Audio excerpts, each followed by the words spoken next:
The rain fell like bullets on the cold city street, each drop hitting Marcus's torn jacket with a sound that matched the emptiness in his stomach.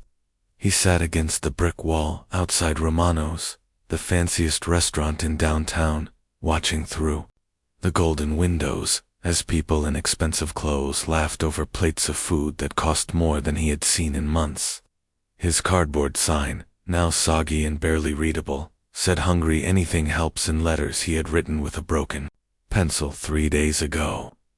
Marcus pulled his thin coat tighter around his body, feeling his ribs press against the fabric like prison bars. The smell of garlic and roasted meat drifted from the restaurant's kitchen, making his mouth water and his heart ache with a hunger that went deeper than his empty belly. A businessman in a sharp black suit rushed past, talking loudly on his phone about million-dollar deals and weekend plans in the mountains. Without looking down, the man tossed a quarter at Marcus's feet, the coin bouncing off the wet concrete and rolling into a puddle. Marcus stared at the quarter, watching it sink beneath the dirty water, and something inside him broke open like a dam. He looked up at the businessman, who was already 10 steps away, still shouting into his phone about profit margins and stock prices. "Excuse me, sir," Marcus called out, his voice barely louder than a whisper. The businessman kept walking, his expensive shoes clicking on the pavement like a countdown timer. Marcus tried again, this time louder. "Sir, please." The businessman stopped but didn't turn around, sighing deeply as if Marcus was interrupting something important. "What?" he snapped, finally turning to face the man on the ground. Marcus looked into the businessman's eyes, seeing his own reflection. In the man's glasses, a broken figure that barely looked human anymore. His voice cracked as he asked the question that had been burning in his chest for weeks. "Do you also cry from hunger?" The businessman, David Chen, according to the name tag on his briefcase, froze completely. Something in those 6 words hit him like a physical blow, cutting through all the noise in his head about meetings and money. He had expected to hear the usual requests for change or food, but this question was different. It wasn't asking for anything, it was asking about shared pain, about whether someone who lived in comfort could understand the agony of need. David slowly turned around completely, really looking at Marcus for the first time. The man's face was thin and weathered, his beard gray and unkempt, but his eyes held an intelligence and sadness that spoke of better times long gone. "What did you say?" David asked quietly, stepping closer despite himself. Marcus repeated the question, his voice stronger now. "Do you also cry from hunger? Not just for food, but for everything you've lost?" David felt his chest tighten. He had been rushing to another business dinner, another night of talking about numbers, while eating food he barely tasted. But something about this man's words made him stop and really think about his own emptiness, the kind that no amount of money could fill. I don't understand," David said, though he was beginning to understand more than he wanted to. Marcus shifted against the cold wall, and David noticed something clutched in his left hand, a small, faded photograph that he protected from the rain, like it was made of gold. "Hunger isn't just in your stomach," Marcus explained, his voice growing steadier. "It's in your heart when you've lost everything that mattered. It's in your soul when you dream of things you can never have again." David found himself staring at the photograph in Marcus's hand. Even in the dim streetlight, he could make out the image of a young boy with a bright smile and eyes that looked exactly like Marcus's used to look, before life took away their light. "That's your son," David said, and it wasn't a question. Marcus nodded, his grip tightening on the picture. His name was Jamie. He was 8 years old when his voice broke completely, and he couldn't finish the sentence. David felt something shift inside his chest, a crack in the wall he had built around his heart to protect himself from feeling too much about other people's pain. He had spent years focused on building his fortune, telling himself that success would make him happy. But looking at Marcus now, he realized he had been hungry too, hungry for purpose, for connection, for something real. The rain continued to fall, but neither man seemed to notice anymore. David knelt down on the wet pavement, not caring about his expensive suit, or what people might think, seeing a millionaire crouched next to a homeless man. "Tell me about Jamie," he said softly. Marcus looked up in surprise, tears mixing with raindrops on his face. In all his months on the street, no one had ever asked him to share his son's story. No one had ever seen him as anything more than a problem to solve or ignore. "He loved dinosaurs," Marcus whispered, clutching the photograph tighter. "He wanted to be a paleontologist when he grew up. He used to dig holes in our backyard, looking for fossils." David felt his own eyes beginning to water, and for the first time in years, it wasn't from the wind or rain. It was from finally understanding what real hunger felt like. David watched the rain soak through his expensive suit as he knelt beside Marcus, but for the first time in years, he didn't care about material things. "There's a diner 2 blocks from here," he said, helping Marcus to his feet. "Let me buy you some food, and you can tell me about Jamie." Marcus hesitated, clutching his son's photograph protectively against his chest. He had learned not to trust kindness from strangers, especially wealthy ones who might want something in return. But there was something different in David's eyes, a genuine sadness that matched his own. 20 minutes later, they sat across from each other in Mel's all-night diner, a warm, quiet place with red vinyl booths and the smell of coffee that had been brewing since morning. Marcus wrapped his cold hands around a steaming cup, watching David order enough food to feed 3 people. "I wasn't always like this," Marcus began, his voice barely above a whisper. 3 years ago, I had a job, a small apartment, and the most beautiful son in the world." David leaned forward, listening carefully as Marcus's story began to unfold like pages from a book he never wanted to read. "I worked construction for 15 years, Marcus continued, taking small sips of the hot coffee. "Nothing fancy, but honest work.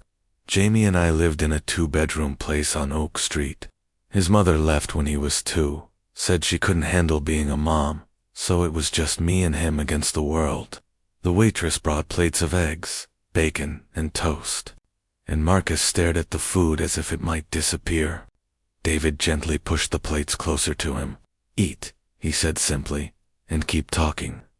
Marcus took a bite, closing his eyes as the warm food hit his empty stomach. "Jamie was everything to me. He was smart, curious about everything. He asked 1,000,000 questions every day. Why is the sky blue? How do birds fly? Where do people go when they die?" David noticed how Marcus's voice changed when he talked about his son, becoming softer, filled with a love so deep it was painful to witness. "What happened to him?" David asked gently, though he could see the answer was going to break both their hearts. Marcus put down his fork, his hands shaking slightly. "It started with a fever. Jamie woke up one morning burning hot, complaining that his head hurt. I thought it was just the flu, gave him medicine, and kept him home from school." David felt his chest tighten, sensing the tragedy that was coming. The fever wouldn't break. For 3 days, it got worse. Jamie started having trouble walking, said his legs felt funny. I took him to the emergency room, and they ran tests for hours. Marcus's voice began to crack, but he forced himself to continue. The doctor used big words I didn't understand at first. "Bacterial meningitis," he said. Jamie's brain was swelling, and they needed to do surgery immediately. The bill was going to be enormous, more money than I made in 2 years. David watched Marcus's face crumble as he relived the nightmare. I signed every paper they put in front of me. I didn't care about money when my son was dying. The surgery lasted 8 hours. Jamie was so small on that big hospital bed, with tubes and machines keeping him alive. The diner seemed to grow quieter around them, as if even strangers could feel the weight of Marcus's grief. For 2 weeks, I lived at the hospital. I slept in the chair next to Jamie's bed, ate from vending machines, and prayed to every god. I could think of. The doctors said he was fighting, but the infection had damaged his brain too much. Marcus pulled out Jamie's photograph, placing it gently on the table between them. He woke up one morning and smiled at me. His first smile in weeks. He said, "Daddy, are you hungry? You look sad, even dying." He was worried about me. David felt tears streaming down his face, not caring who might see a grown man crying in a public place. The medical bills kept coming, hundreds of thousands of dollars. I sold everything I owned, my truck, my tools, everything in our apartment. I took out loans, worked 3 jobs when I wasn't at the hospital, but it wasn't enough. The debt kept growing like a monster I couldn't fight. Marcus's voice became hollow, distant. Jamie held on for 6 months. 6 months of surgeries and treatments, and hope and despair. He lost his hair from the medicines. He couldn't walk anymore, but he still asked me questions, still wanted to hear stories about dinosaurs. He made me promise to keep looking for fossils, even when he couldn't dig with me anymore. David reached across the table and touched Marcus's hand, offering what comfort he could. The night Jamie died, I was reading him a book about T-Rex, his favorite dinosaur. He looked at me with those big eyes and said, "Daddy, when I go to heaven, will there be dinosaurs there?" I told him yes, there would be all the dinosaurs he could ever want to study. Marcus broke down completely, his shoulders shaking with sobs that came from the deepest part of his soul. He died holding my hand at 3:47 in the morning. The machines made a sound I'll never forget. Suddenly, the room was quiet, and my whole world ended. David moved to sit beside Marcus in the booth, putting his arm around the broken man's shoulders. After the funeral, the hospital bills destroyed me. I couldn't work. I couldn't even get out of bed. They took my apartment. My credit was ruined, and I ended up on the streets. For 2 years I've been carrying Jamie's picture and wondering if I failed him. If I had been richer, smarter, better, maybe I could have saved him. Marcus looked up at David with eyes full of anguish. Sometimes I talk to his picture at night. I ask him if he's hungry in heaven, if he misses our little apartment, if he forgives me for not being able to save him. That's why I asked you that question on the street. Do you also cry from hunger? Because I'm not just hungry for food. I'm hungry to see my son again, hungry to hear his voice, hungry to be the father he deserved. David held Marcus tighter, understanding now that some hungers can never be satisfied, some wounds never completely heal, and some love is so deep that losing it changes everything about who you are. David couldn't sleep that night, tossing and turning in his king-sized bed while images of Marcus and Jamie haunted his thoughts like ghosts demanding justice. Every time he closed his eyes, he saw Jamie's smiling face in that faded photograph and heard Marcus asking if he also cried from hunger, a question that cut deeper than any business deal he had ever lost. At 5 in the morning, David gave up on sleep and drove through the empty city streets back to Romano's restaurant, hoping against hope that Marcus would still be there. The rain had stopped, but the streets were still wet and cold, reflecting the neon lights like broken dreams, scattered on concrete. David's heart sank when he saw the empty spot where Marcus had been sitting the night before. Just a dark patch on the sidewalk where a man's life had been reduced to nothing.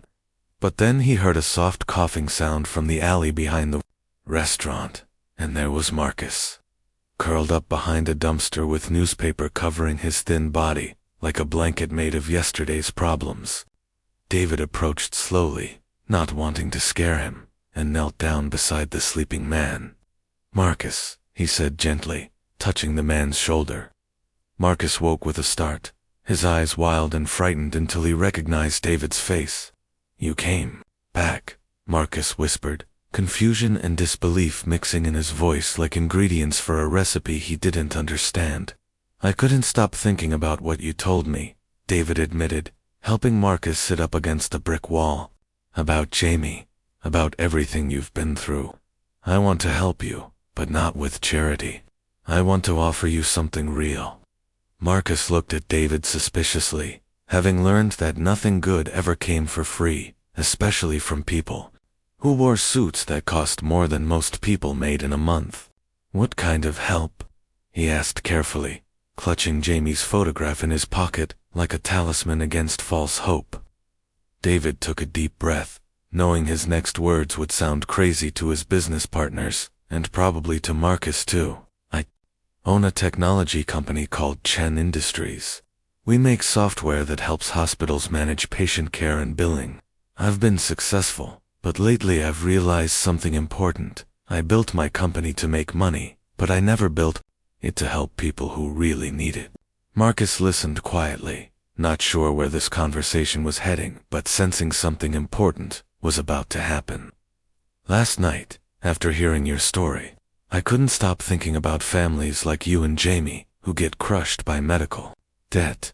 I want to start a new division in my company, one that focuses on helping families navigate medical crises. But I need someone who understands what it's really like to face that kind of desperation." David paused, looking directly into Marcus's eyes. "I want to hire you."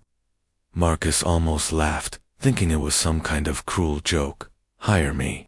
Look at me, David. I haven't worked in 2 years. I don't have clean clothes. I don't have a phone. I don't even have a place to shower.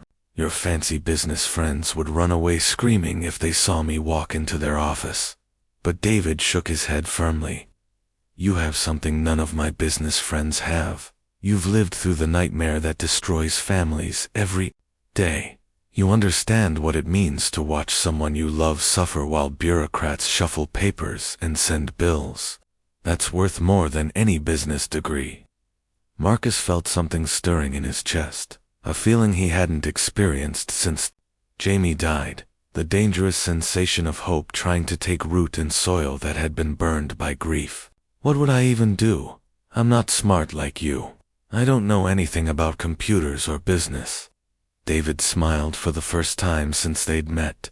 "You would help me design programs that actually work for families in crisis. You would tell me what questions hospitals should ask, what support systems we need to build, how to identify families before they lose everything like you did. You would be my guide into a world I never understood. Until I met you." The offer hung in the air between them like a bridge waiting to be crossed. Marcus thought about Jamie, about all the nights he had prayed for a chance to make his son's death mean something, to prevent other fathers from experiencing the hell he had lived through. But fear crept in too, fear of failing again, fear of not being good enough, fear of losing the only thing he had left to lose, which was the right to grieve without expectations. "I don't know if I can do it," Marcus admitted, his voice shaking. "I've been broken for so long, I don't know if the pieces can fit back together." David stood up and extended his hand to Marcus. "We'll start small. First, let's get you a place to live, some clean clothes, and time to remember who you were before everything fell apart. Then, when you're ready, you can help me build something that might have saved Jamie's life and your family." Marcus stared at David's outstretched hand, seeing in it not just an offer of employment, but a chance at redemption that he had never dared to dream possible. Slowly, his own hand moved toward David's, trembling with the weight of decision. "If I do this," Marcus said quietly, "it has to be for Jamie. Everything I do has to honor his memory and help other children like him." David nodded solemnly. "That's exactly why I need you. Not despite your pain, but because of it. Your suffering can become other people's salvation." Marcus grasped David's hand, feeling strength flow between them like electricity jumping from one wire to another. "Okay," he whispered, then louder. "Okay, I'll try." As David helped him to his feet, Marcus looked up at the gray sky, where the first hints of sunrise were beginning to break through the clouds. And for the first time in 2 years, he felt like Jamie might actually be proud of his daddy again. 3 months after David found him sleeping behind the dumpster, Marcus stood in front of the mirror in his small but clean apartment. Adjusting the collar of his first new shirt in years, while Jamie's photograph watched from the dresser like a silent guardian angel blessing his transformation. The apartment wasn't fancy, just one bedroom with basic furniture, but it felt like a palace to someone who had been sleeping on cardboard for 2 years. And every morning Marcus woke up wondering if this new life was just a dream that would disappear when he opened his eyes. David had been patient during those first difficult weeks, giving Marcus time to remember how to live indoors, how to shower regularly, how to eat meals at a table, instead of wolfing down scraps behind restaurants like a frightened animal. But the hardest part wasn't learning to be clean or comfortable again. It was learning to hope that his pain could become something useful instead of just something that destroyed him slowly from the inside. His first day at Chen Industries had been terrifying, walking through glass doors into a world of computers and conference rooms, where everyone wore expensive clothes and spoke in technical language that sounded like a foreign country's dialect. Marcus felt like an alien visiting from a planet made of poverty and grief, sure that everyone could see through his new clothes to the broken man underneath who still talked to his dead son's picture every night before falling asleep. But David introduced him simply as our new community outreach coordinator, without mentioning the streets or the hunger or the nights spent crying in alleys. And slowly Marcus began to understand that his job wasn't to pretend he had never suffered. It was to use that suffering like a key that could unlock doors for other families trapped in the same nightmare he had survived. His first assignment shocked him with its brutal simplicity. Visit families currently facing medical crises at City General Hospital and identify what support they needed that wasn't being provided by the system. Walking through those hospital corridors for the first time since Jamie died was like walking through a graveyard of his own memories. Every beeping machine and antiseptic smell bringing back flashbacks of watching his son fade away while bills piled up like snow that never melted.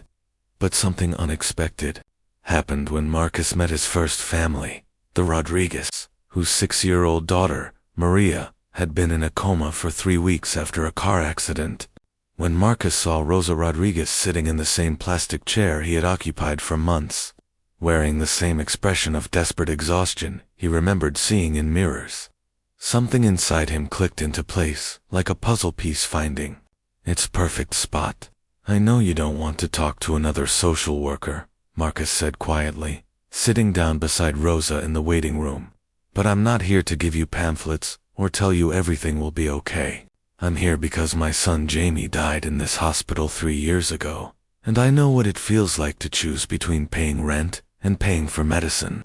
Rosa looked at him with eyes that had seen too much fear, and Marcus recognized that look, because he had worn it himself for months.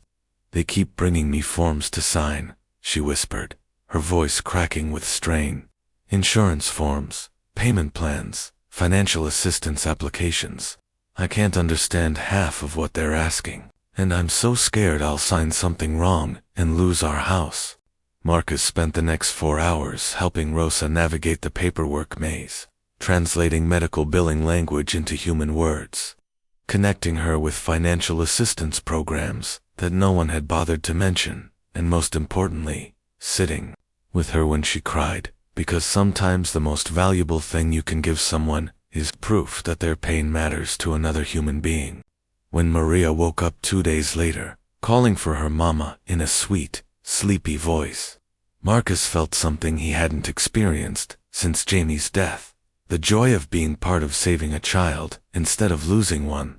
Word spread quickly through the hospital about the man who actually understood what families were going through, and soon Marcus was visiting multiple families every day, each one teaching him something new about the gaps in a system that was supposed to heal, but often created more wounds than it closed. The Thompson family taught him that medical jargon was just another form of cruelty when you were terrified and desperate for answers. 8-year-old Carlos Mendez showed him that children were often braver than their parents, asking questions about his illness with the same curiosity Jamie had once had about dinosaurs. Sarah Williams, a single mother whose teenage son needed emergency surgery after a football injury, became the case that changed everything for Marcus because she reminded him so much of himself.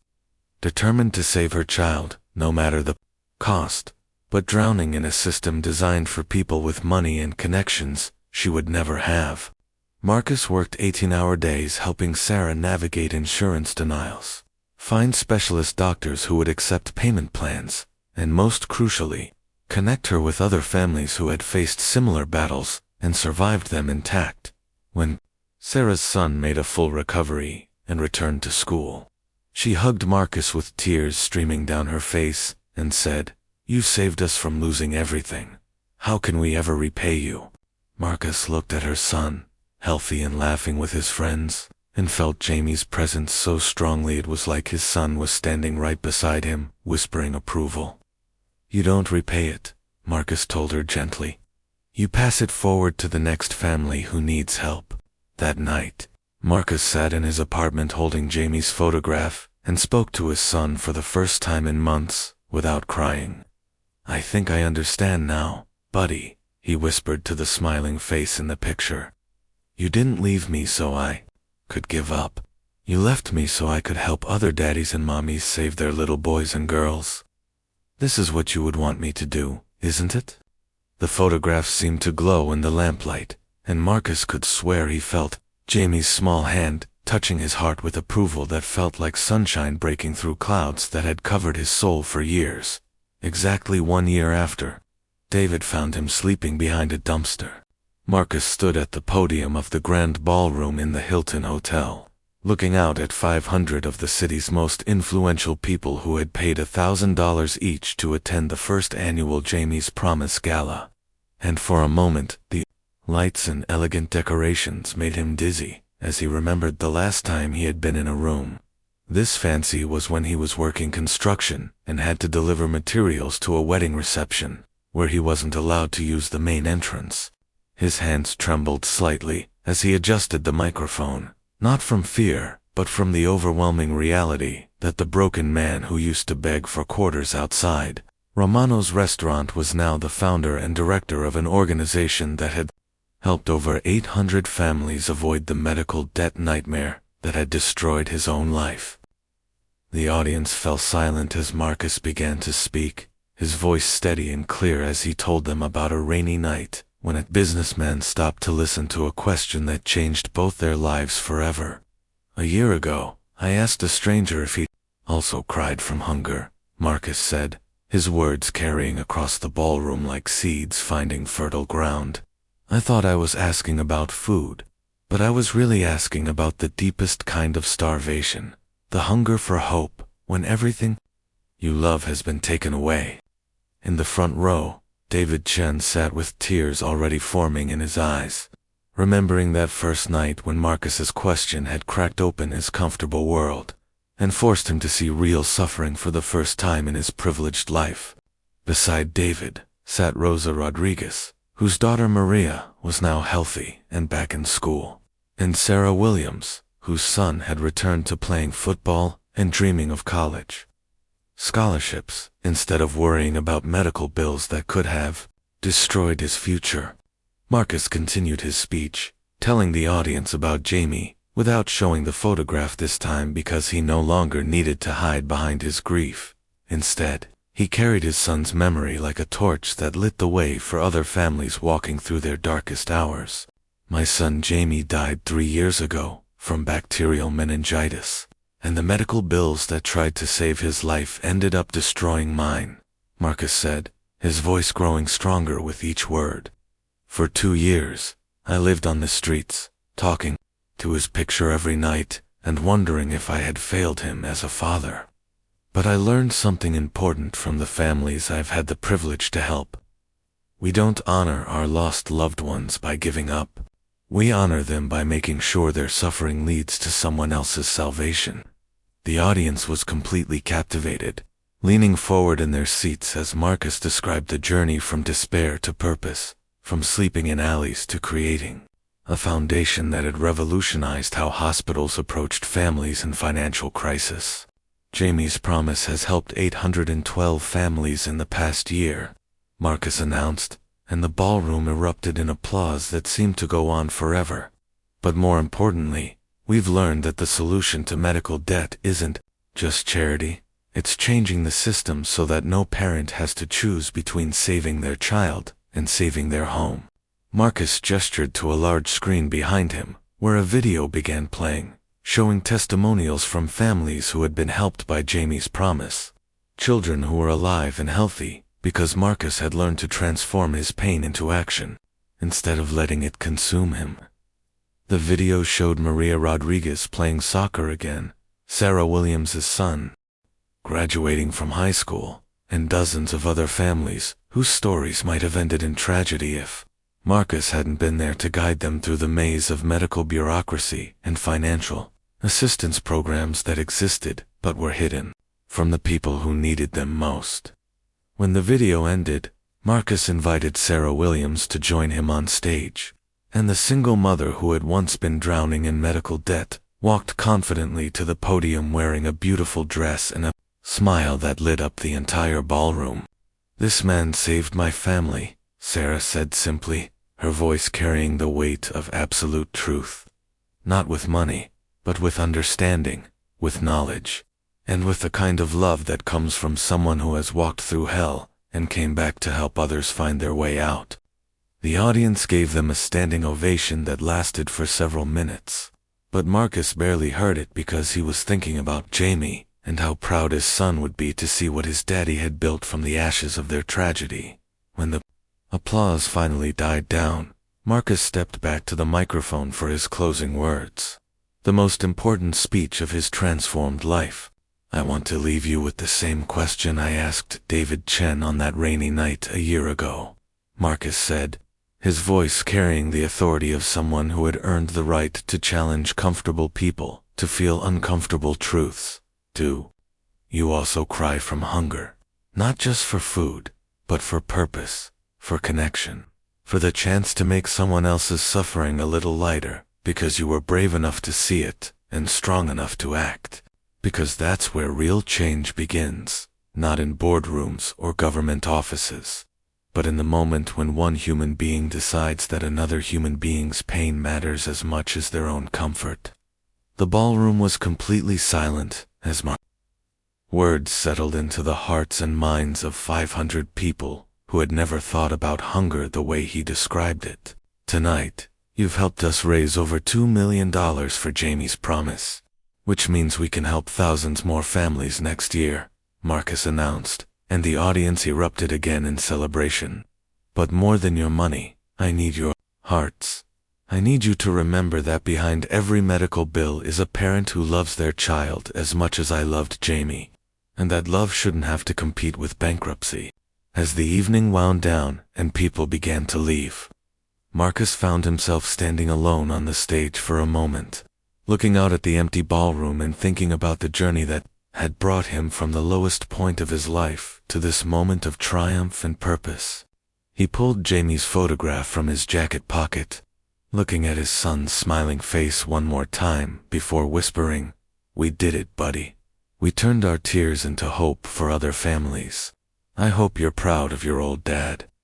The photograph seemed to glow under the stage lights, and Marcus could swear he heard Jamie's voice whispering back, "I was always proud of you, Daddy. Now everyone else gets to see what I always knew, that you have the biggest heart in the world."